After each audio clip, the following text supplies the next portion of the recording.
Assalamualaikum warahmatullahi wabarakatuh. Perkenalkan, nama saya Ismail dengan NIM 2523169.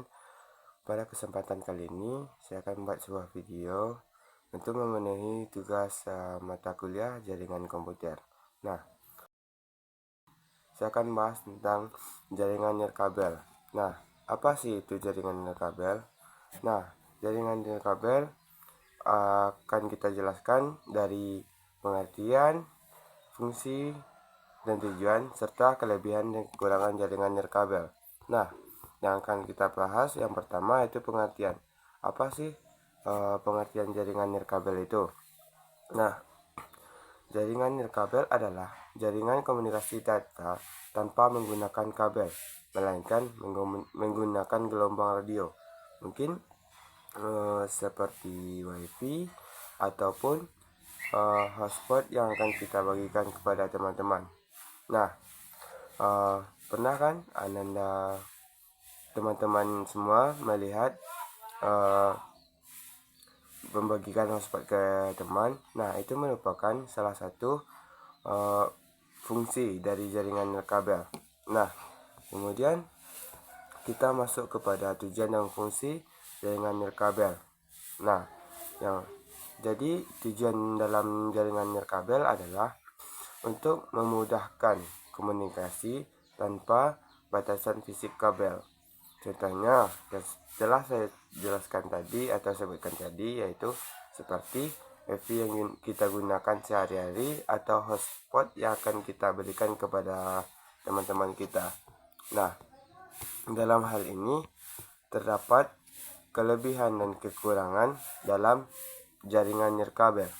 Nah, kelebihannya yaitu yang pertama, fleksibel atau bisa digunakan di mana saja. Maksudnya di sini yaitu mungkin misalkan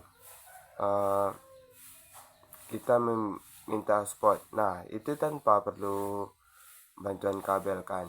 Nah, ataupun WiFi yang digunakan di dalam suatu kampus itu tanpa menggunakan kabel. Nah, kemudian kelebihannya yaitu mudah diinstalasi, yaitu cara pemakaiannya mudah atau fleksibel. Nah, di samping itu ada juga kekurangannya. Yang pertama itu rentan gangguan sinyal.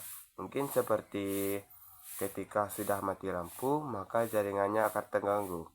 Nah, kemudian yang kedua itu keamanan lebih berisiko dibanding kabel. Nah, mungkin seperti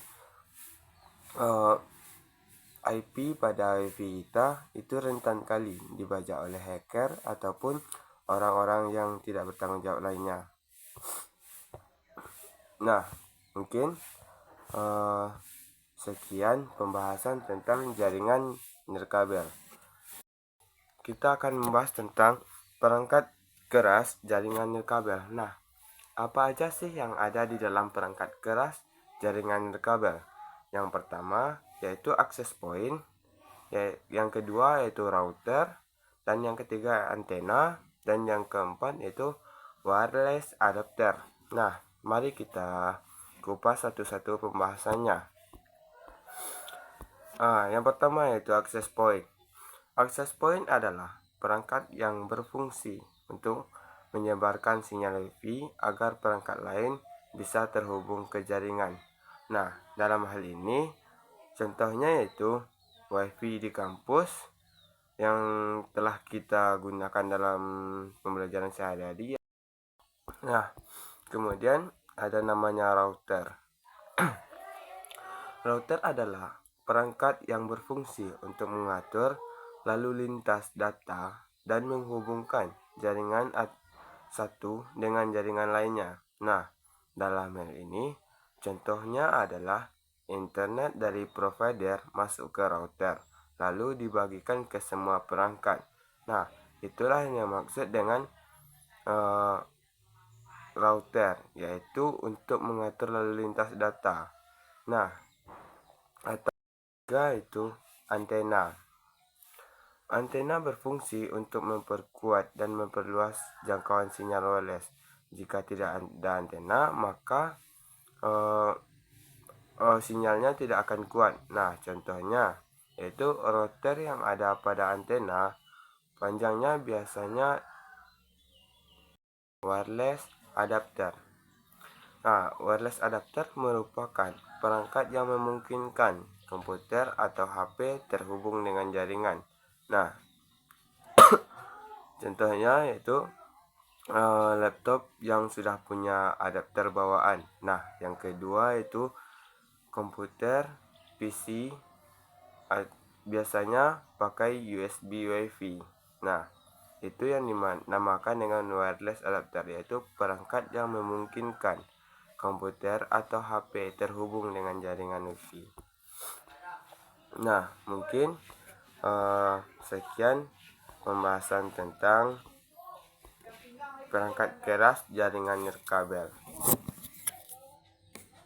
Nah, pada kesempatan kali ini kita akan bahas tentang WPAN atau Wireless Personal Area Network, yaitu jaringan dengan jangkauan sangat dekat.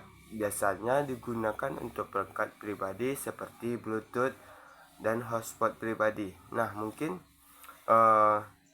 WPAN ini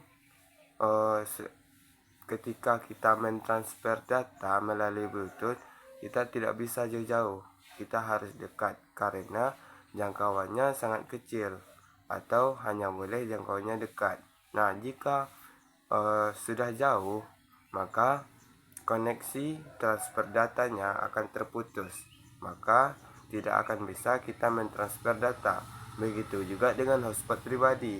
Nah, mungkin misalkan kita jarak 5 meter, kita membagikan hotspot kepada teman. Nah, dalam satu tempat. Nah, dalam WPAN ada ciri-ciri dan contohnya. Ya, seperti yang saya bilang tadi, yang pertama itu jaraknya dekat atau beberapa meter. Nah, setelah beberapa meter, maka jaringannya akan hilang-hilang timbul ataupun bisa hilang karena jaraknya sudah jauh.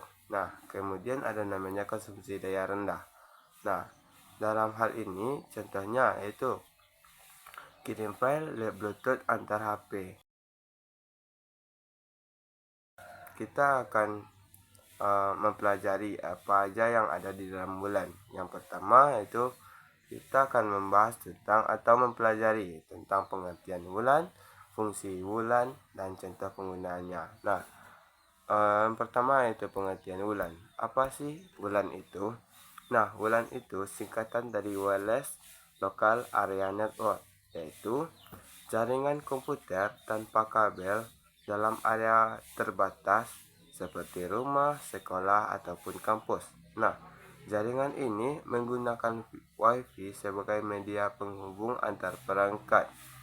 Nah, dalam hal ini, fungsi dari bulan adalah untuk menghubungkan perangkat tanpa kabel, kemudian berbagi koneksi internet, dan ketiga itu memudahkan mobilitas pengguna, dan yang keempat menghubungkan banyak perangkat dalam satu jaringan.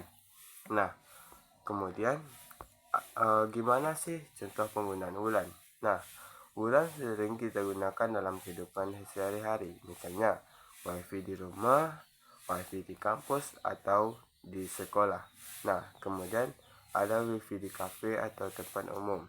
Nah, jadi intinya bulan ini merupakan jaringan komputer tanpa kabel dalam area terbatas. Intinya keamanan, yang kedua jenis ancaman, yang ketiga yaitu cara mengamankan. Nah, kita akan bahas satu persatu. Nah, yang pertama yaitu pentingnya keamanan jaringan. Nah, dalam hal ini keamanan jaringan sangat penting karena jaringan wireless atau Wi-Fi itu mudah diakses oleh banyak orang. Kalau tidak diamankan, maka orang lain bisa ikut pakai internet kita terus. Yang kedua itu data pribadi bisa dicuri, dan yang ketiga yaitu jaringan bisa disalahgunakan. Mungkin maksud dari orang lain bisa ikut pakai internet kita itu kadang-kadang seperti hotspot kita. Nah, sekarang kan fiturnya dalam wifi ataupun HP baru itu kan banyak. Dengan misalkan saya terhubung dengan teman saya. Nah, itu ada skin QR namanya. Nah, nanti pas di scan QR, maka teman yang lain pun juga bisa memakainya tanpa saya ketahui. Kemudian ada namanya jenis ancaman jaringan. Nah, yang pertama yaitu hacker, yaitu orang yang mencoba masuk ke jaringan tanpa izin.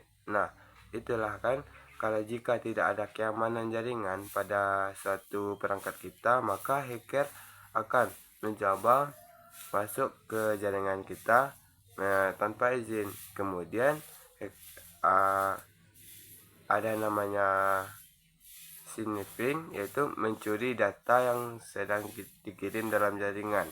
Nah, hal ini cara mengamankan jaringannya yaitu gunakan password yang kuat. Nah, seperti jangan pakai sandi yang murah seperti 1 2 3 4 5 6 7 8 atau lainnya. Nah, gunakanlah sandi dengan kombinasi huruf, angka, dan simbol. Nah, kemudian yang kedua, gunakan enkripsi, yaitu seperti WPA2 atau WPA3 untuk melindungi data agar tidak mudah dibaca orang lain. Nah, yang selanjutnya ada namanya sembunyikan SSID agar nama WiFi kita tidak terlihat sembarangan dan juga tidak akan dilacak oleh orang lain. Mungkin sekian dari penampilan materi dari saya. Jika ada salah kata ataupun yang lainnya, saya mohon maaf. Saya sudah dengan wabillahi taufiq wal hidayah. Assalamualaikum warahmatullahi wabarakatuh.